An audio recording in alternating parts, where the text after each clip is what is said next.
Hello guys, good morning po sa inyo. Ngayon magano tayo guys ng valve clearance. Ito guys, naka top dead center ngayon ng cylinder head number 1. Ayan guys, oh. Ayan sa yung timing mark niya nakatapat sa 0. Tapos para masiguro natin na yung cylinder head number 1 nga ang naka top dead center, tingnan natin dito guys sa distributor. Ayan guys, oh. Dito naka yung sa contact point. Dito naka ayun sa distributor. Contact na itong distributor, dito naka yung rotor ng distributor dito naka tutok sa high tension wire number 1. Ayan guys, oh. Number 1. Ayan guys. Kaya ito, sigurado tayo guys na ang cylinder head number 1 ang naka top dead center. Ito guys, bagong adjust na ang bagong ano na ang valve clearance nito. Bagong adjust. Ito bale ina-assemble na natin. Yan, check na lang natin ang valve clearance. Exhaust, ayan guys, oh.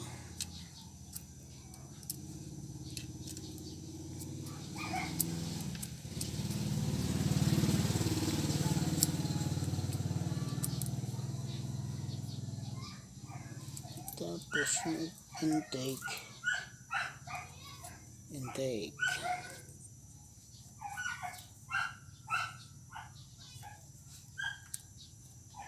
Ayan guys.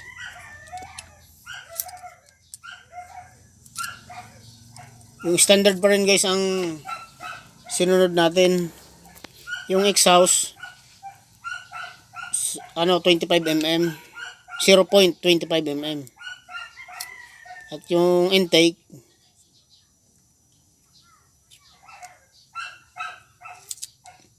yung exhaust 0.30 mm, yung intake 0.25. Yan guys. Exhaust,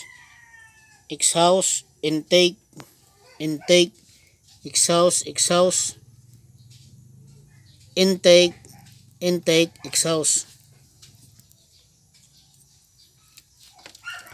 Sa short method ng pag-adjust ng valve clearance guys, pag naka-top dead center yung number 1,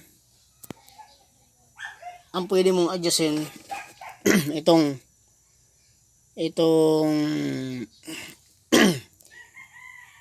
adjuster ng rocker arm na 1, 2, 3, and 5. Pag naka-top dead center yung number 1. Pag na-adjust naman ito guys, tulad yan, naka-top dead center ang number 1. 1, 2, 3. Ito intake. Yan guys, oh. Intake. At ito naman exhaust. At saka number 5, exhaust din. Exhaust din ang number 5. Ayan, oh.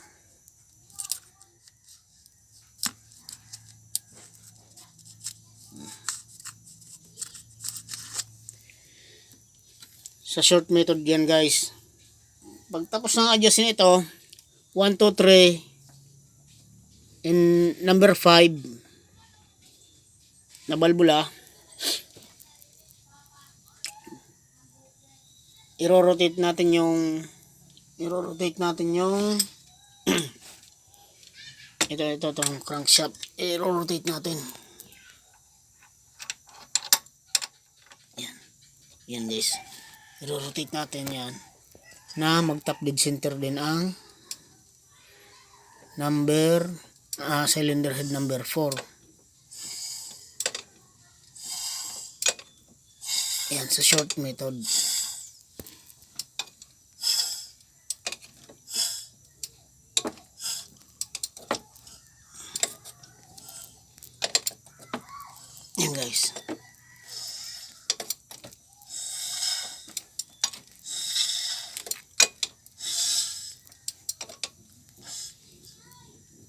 Yan guys, oh.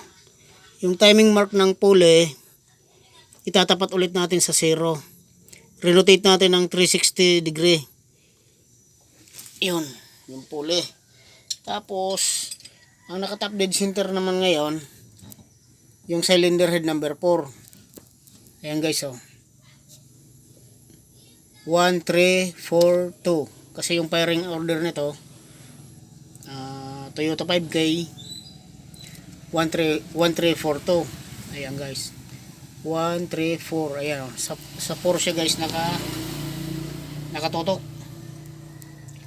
sa high tension ng number 4 cylinder guys, oh. Ayan guys, ayan, oh. number 4. Ayan, oh. Ayan. Ito number 4. Ayan guys, oh. High tension number 4. Kaya ang nakatap dead center nito ngayon, number 4. So, ang pwede naman natin adjustin ngayon, itong number 4, bulb number 4, 6, 7, 8. Yan naman ang pwedeng adjustin guys, oh. Naka-free. 4, 5, 6, 4, 6, 7, 8. Kasi yung 5 dito yung sa kasama sa sa unang pag-adjust nung ang naka-top dead center yung cylinder head number 1. Ayan guys, ito naman 4 naman. Ngayon i-check natin guys yung valve clearance. Cylinder head number itong valve number 4. Valve number 4 ay exhaust. Yan guys, sa standard guys na valve clearance nito sa pillar gauge, yung standard na required nito is 0. Ayan, oh.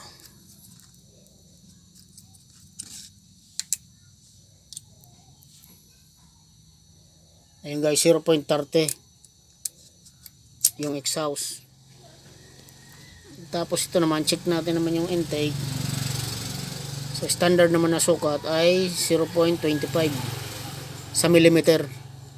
0.25 millimeter. At yung intake, yung exhaust 0.30 millimeter. Ayan guys, oh.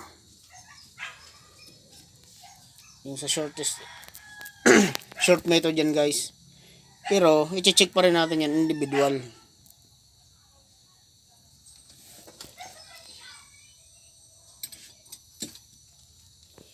Ano dito, number 4. Isa natin, i-check din natin, balik muna natin sa top dead center ulit muna natin yung number 1. I-rotate natin ito ng 360 degree para mag-top dead center yung cylinder head number 1.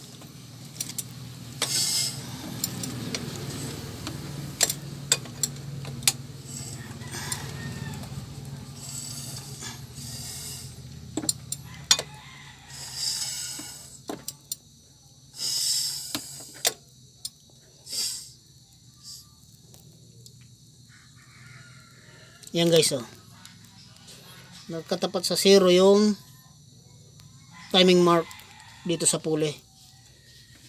Yan, naka-top dead center ngayon ang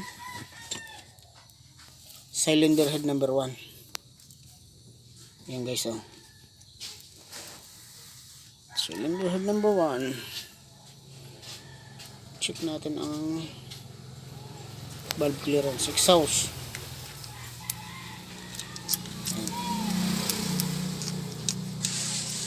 Yan guys, ito naman intake. Yan. Ngayon sa dahil nakatap dead center yung cylinder head number 1, yung sa short method pwede natin itong i-check.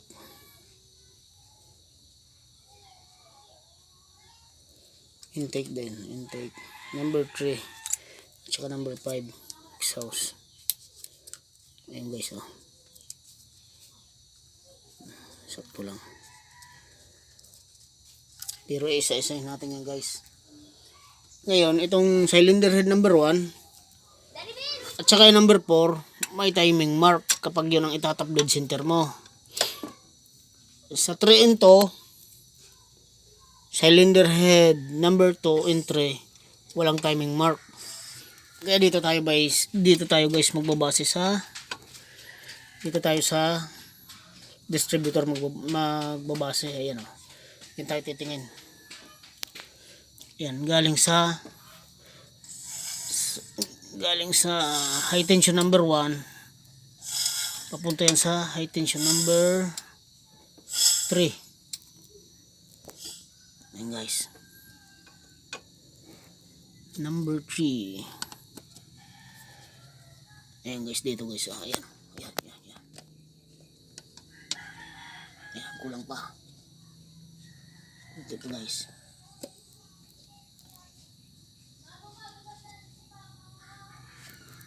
Kunti pa. Ayan.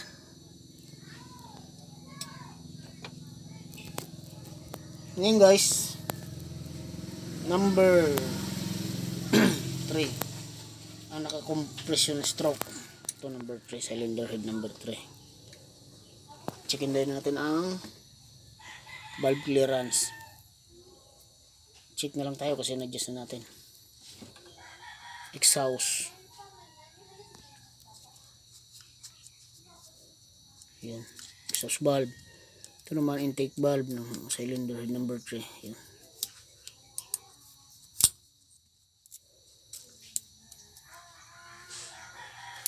Yan.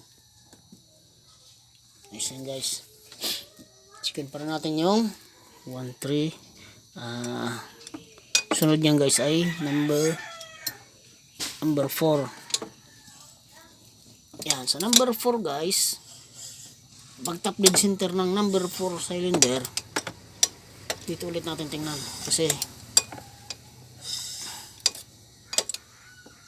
ayan guys, itatama na naman, i-align natin yung timing mark ng pulley dito sa 0. Ayan, ayan guys. Ayan guys, indication na naka-top dead center ang cylinder head number 4. Ayan guys, checkin natin guys ang intake valve clearance ng intake valve. Ayan, exhaust valve.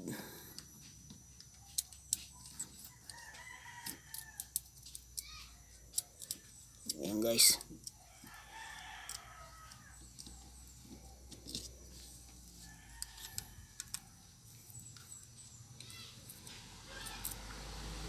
Intake.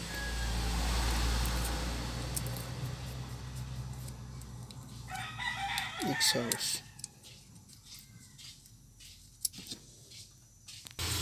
Yan. Dahil sa okay naman yung clearance niya, valve clearance, i-rotate ulit natin guys para check natin yung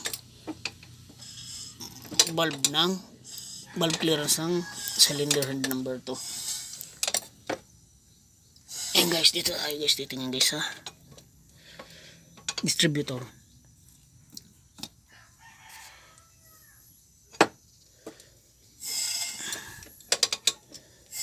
Ayan guys. Ayun. Ayan guys, oh. Diyan yan nakatutok sa high tension ng number 2. High tension number 2, kunti pa. Ayan guys. Check natin ang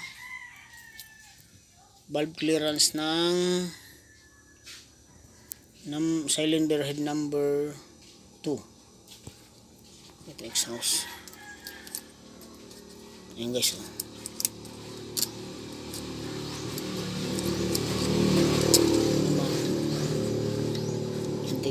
Intake valve. Ayan.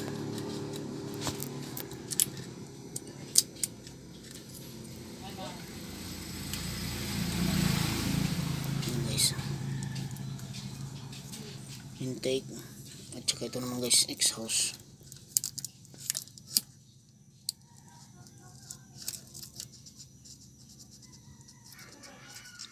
Sakto guys, tama lang. Ayan guys, ngayon tatakpan na natin ito guys. Okay guys, thank you for watching. Salamat and God bless.